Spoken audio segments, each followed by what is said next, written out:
effects of climate change here in Nepal to begin with. So being a Nepali myself, I have lived through these changes, and for the last 10 years, a decade, I have observed, lived, and felt the changes myself. So and the major effects of climate change I have listed here for you all to see, and that would be reduction in agricultural production and strained water resources. Despite being the second richest country in water resources, Nepal still faces the problem of drinking water, and Nepal being an agricultural country faces the food insecurity, because you see all the agricultural lands that are being transformed into the concrete forests of houses and unmanaged urbanization. And another effect of climate change is also loss of forest and biodiversity with change in climate, and the level of temperature increasing every day with 0.6 degrees Celsius as the annual average increase in the temperature. The biodiversity is being highly affected. And I always thought that being able to get your name written on Guinness Book of World Records was a thing of pride. But seeing the third point here, it is a moment of sadness and grief here, because now, at this date, Nepal holds Guinness World Records for highest altitude where microplastic is found. The Everest base camp is now completely full of plastics and human waste, so that makes it the highest altitude where microplastic has been found. So that is the level the pollution has reached. And another one, Nepal being 15% mountainous region, another problem that we are facing would be avalanche and shrinking glaciers. With the increase of temperature, as I stated earlier, the average shrinking of glacier has been like 30 meters per year. With that, it won't take that long time for the glaciers to reach the villages and destroy the human life there. Another is erratic rainfalls, floods, landslide, drought, forest fire, and the recent event that happened here is that the monsoon here is so extreme now. With the change in climate, it is not as regular and as moderate as it used to be. Earlier, when we talked about our capital or our regions, mountainous regions and the hilly regions of the country, the nation, we used to say that the climate weather here is moderate, neither too cold, neither too hot. But now the weather, the climate is creating a havoc everywhere: floods, landslide, death, and drought. Another one is forest fire. With drought, there is no water, and the humidity being low, the forest fire is increasing, and so many acres of forests have been destroyed in recent forest fires. And from the place we are here in, you could see the forests burning, and that was so sad to see. Another one would be air, soil, and water pollution. And here I have highlighted food pollution. By food pollution, I mean the literal food pollution. The food we eat, even though we buy it labeled organic from the market, the seeds that go into the soil and then come out organic, just the label, that is not even organic. The use of pesticides has been so high that the fertility of soils have been destroyed, and the pesticides and the chemical components have now become a part of the food that we consume every day, and that in that way food has been polluted. And the air pollution was so severe last year, and we couldn't even go out, and the government had to declare public holiday or curfew for the time being. so that people could be safer. But I don't know how that helped. That's all for the effects of climate change. Let's move on to the next slide. In this slide, you can see all the effects of climate change and that occurred here in Nepal. These all pictures are from Nepal. And in this picture, in the middle, you can see the mountainous region fully covered, the caps fully covered in snow in 1920. And then in 2009, we see no snow at all. And the second picture, the picture of landslide, it is from my hometown, which is just a 10 minutes walk away from my home. And that yellow house you see there, behind that house used to be my aunt's house, and it got covered with the landslide and destroyed, and 2 people killed, because this area used to be a fountain, a wafer fountain, and the fountain had dried up for several years, and people had occupied the land and had built their housings and all, but nature took its course, and then with severe and extreme monsoon, there was the result. So we talked about the effects. Now with the problem, let's go on to the cause of the problem. The cause of the climate change in Nepal has been both natural and anthropogenic. Let's go on to discuss about anthropogenic causes of climate change in Nepal. Natural causes that I don't think we need to go in detail about that, but let's focus on the anthropogenic causes, because that is what we can control. Unsustainable anthropogenic activities and enormous anthropogenic activities and greenhouse gases. So you see, the human activities have always been disrupting the course of nature, and enormous the release of greenhouse gases all come from our pollutant lifestyle. The lifestyle we have taken up is now so polluted. In a way, we are living with pollutants and dependent on pollutants for our lifestyle. For example, let's take refrigerator, dryer, washing machine, AC.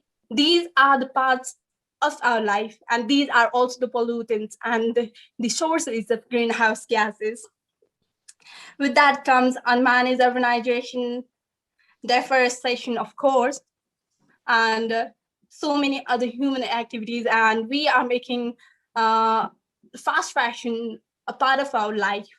With that also comes many tons of fabrics, fabric wastes, and much more, the chemicals, the dyes.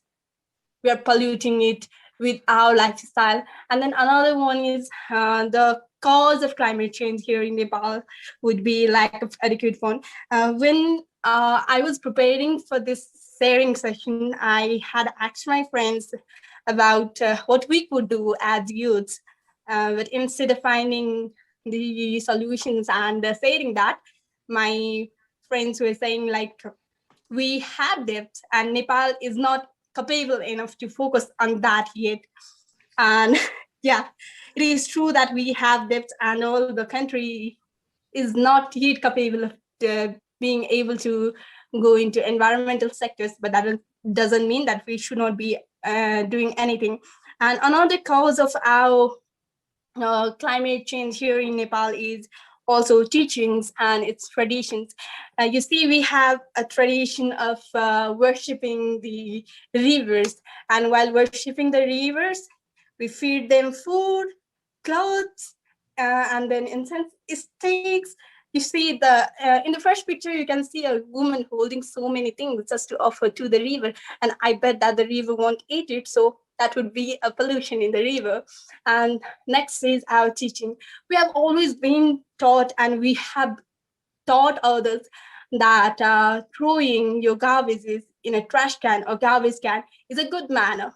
But we never bother to teach where that garbage that we throw in the garbage can or trash can goes.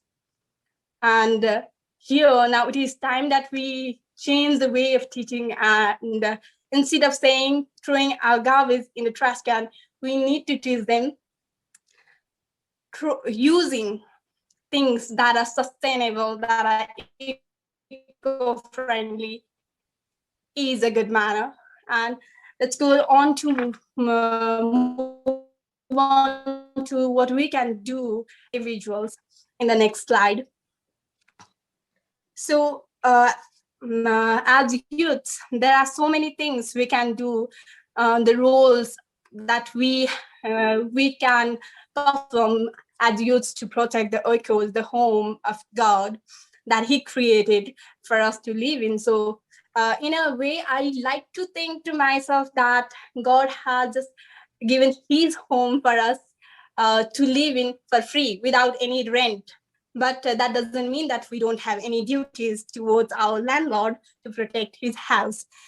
So first way of protecting the echoes of God would be changing our own pollutant lifestyle. You see, in our everyday life, there are so many things that we do unnecessarily, despite despite the facts that we can adopt for more eco-friendly alternatives. But we have made those things the way of life. For example, when something breaks, we throw it away. Now that it has already become a culture of throwing away everything instead of mending and fixing like in the past. Let me show you an example of how we can make it a daily part of our life. This cup here, it has been chipped, broken. Now I can't use it. I couldn't use it to drink anything from this cup, and now it has become a pot. And instead of throwing, we could reuse, recycle, and when possible, reduce. And as youths, it is very important that we take the initiative to make our roles ourselves institutionalized in policy making and involved in advisory bodies like youth councils and all. Participation in conservation projects and protests is also an important role that we as youths and as IMCS can perform. And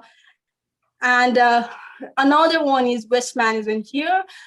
Waste management is a major problem here in Nepal because you see, we don't have the culture of sorting out waste, disposable, non-disposable, recyclable, and non-recyclable. We don't do that. The garbage truck comes here every Sunday morning. We put all our garbage in one bag. We throw it. The garbage truck takes it, and we think that's the end of our problem, but we fail to realize that is not the end of our problem. The waste goes away from our home, from the place we stay, but it doesn't go out from the earth. And many of us fail to realize that. And it is time that we realize and do something to stop that. In a way, we are throwing the waste outside the window like that. It's not going anywhere as it is on earth. And learning and teaching from traditional eco-friendly practices and unlearning harmful ways of life. You see, there has always been so many eco-friendly traditional practices, but with the name of modernization, things have changed and we have become cultured people, putting aside the traditional ways and adopting the more modern ways, such as use of plastic plates, because that was considered more cultured, more modernized. And with that, we abandoned the plastic plates that were so eco-friendly and budget-friendly, of course, pocket-friendly as well, not just eco-friendly. And now we should be learning and relearning those traditional and eco-friendly practices and teaching as well, and unlearning harmful ways of life, like just adopting harmful ways of living just in the name of modernization. Let me give an example here. I will talk about fast fashion again, because I think that's a very, very, very, very crucial topic here. This dress I'm wearing right now, it used to be a long gown, and I wasn't wearing it for like 2 years, and then I upcycled it. Now we have a harmful and it's harmful to the ecosystem, harmful way of life, buying new clothes every time for every event. But I think we should adapt to upcycling and reducing those wastes, and also involving our movement and family, colleges, and society in conservation projects would also be the responsibility of the youth. Many people don't even realize that global warming, climate change is actually a problem. So as youths who are aware and make them more aware through advocacy, social media advocacy, we can of course adopt those means and do our best to create awareness. And yeah, I already talked about institutionalization of youth participation in policy making bodies and also politics. Growing up, I think most of the Nepali youth, they have heard that politics is a dirty game, and that has kept so many youths away from politics. And now it is time to rethink and unlearn that phrase that politics is a dirty game. Politics is not a dirty game. Politics is a game, but whether you play fair or fall depends on you. So it is not the time to run away from politics, youth, and come back into the power. Do your best and protect the earth, because power is like a hammer. If you have that hammer, then you can nail down all these problems that we are facing. And that's all from my side. Thank you very much for being good listeners. Thank you so much, everyone. Thank you.